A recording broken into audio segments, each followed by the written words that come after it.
Exercise 16. Mr. Chairman, for about 12 years or more now, I have been related first rather distantly and then more intimately with the work of the Institute of Pacific Relations. I have profited by reading your publications and have always felt that you were doing good work in trying to understand the problems of the Pacific or the Far East. For a long time, I have felt that as time goes on, the problems of the Far East will become more complicated and the center of gravity of the tension prevalent in the world today will shift to the Far East and the particular to Asia. While people readily agree that Asia has to a certain extent become the focal point of world tension, they relegate Asian problems to positions of relative insignificance and tend exclusively to emphasize the importance of European and other world problems. I agree that European problems are and have been very important, but I have felt that in the perspective of things to come, they were wrong in not devoting the requisite attention to the problems of developing Asia. Asia compels attention in many ways. There are a large number of backward countries in need of urgent economic development and others in which acute scarcity of vital commodities prevails. But what is most needed is an understanding that Asia is going through a process of change and that it is in ferment para. Some parts of Asia are quiet and relatively peaceful, whereas others are torn by external troubles and disturbances. I am not referring to the external situation so much as to the characteristics inherent in the personality of Asia. I do not claim that this change is peculiar to Asia, perhaps. It is taking place all over the world.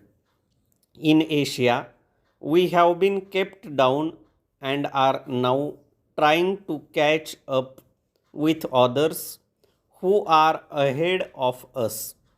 We have been engrossed in things of the past, and time has passed us by.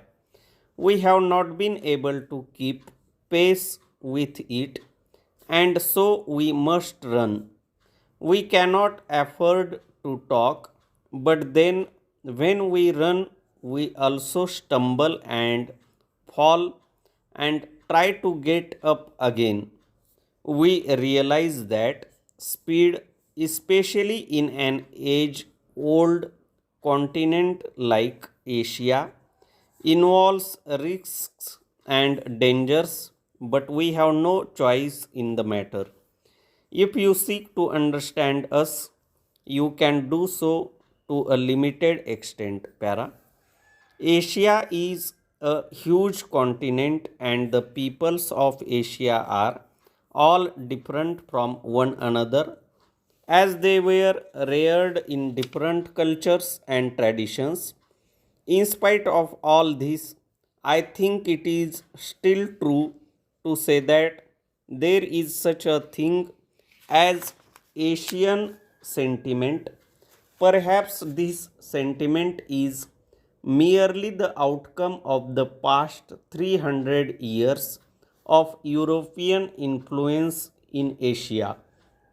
Personally, I do not believe that any profound difference exists between the Orient and the Occident, such differences as can be accounted for by history, tradition, and geography exist even among the Asian countries and, in fact, even within the same country. Probably the existing differences mainly arose from the fact that certain parts of the world developed their resources and became prosperous while others were completely unaffected by the Industrial Revolution. I think that thinking in terms of the Orient and the Occident sets us on the wrong track. As a rule, the same type of problems leads to the same results everywhere. At the same time, there are certain countries like India and China with pronounced national characteristics where history and tradition exert a profound influence on the course of events. I am sure there is a great deal of good in this tradition. We should have gone under, but for that, we have survived on account of the good in our tradition and we propose to hold on to it. At the same time, I have no doubt at all that it has a great deal that is bad too. It prevents us from doing the things we ought to do, so that between the good and the bad, and between the past and the present, we do not quite know what we are going to do and what we should do. Para. If you ask me about India, it would take me a long time to tell you about all the aspects of our problems. Our difficulties are not only external but also of the mind and spirit. There are certain tendencies that carry us forward and others that retard our forward movement and compel us to look behind. Progress consists in having the essential things of life, and in that sense, we obviously must have progress. We are going ahead, and I hope rapidly we are harnessing science in the service of the nation. Yet a doubt arises in my mind as to whether material progress really constitutes a remedy for our problem. It is at best only a partial solution. Something more is needed. We need a solution of the broad problems that afflict the world today.